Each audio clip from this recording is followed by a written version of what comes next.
Olha eu aqui mais uma vez. Graças a Deus que eu estou por aqui.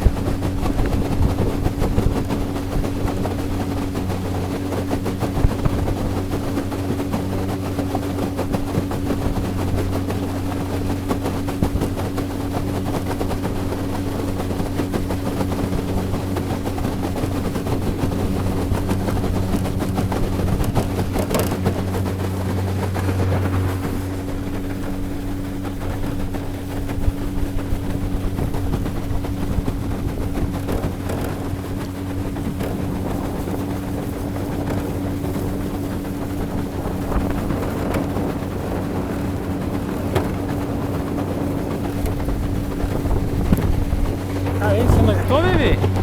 Machucou?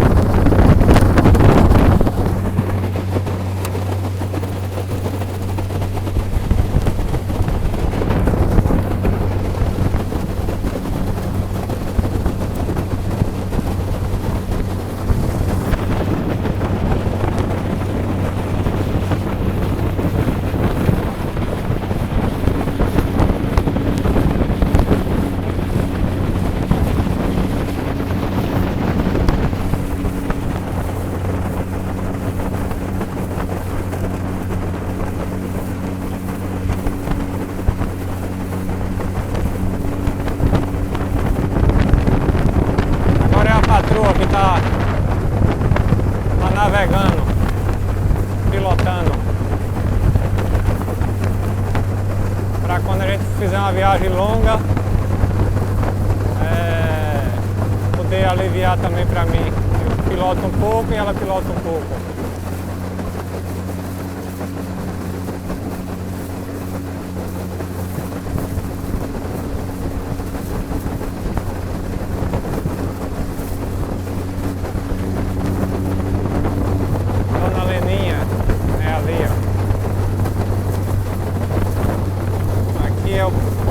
É o atalho que vai para o Igarapé. Para quem quer ir para Itapissuma, aqui é um desvio muito bom, muito bom, muito bom. É muito perto por aqui. Se não for por aqui, vai fazer todo o arrodeio.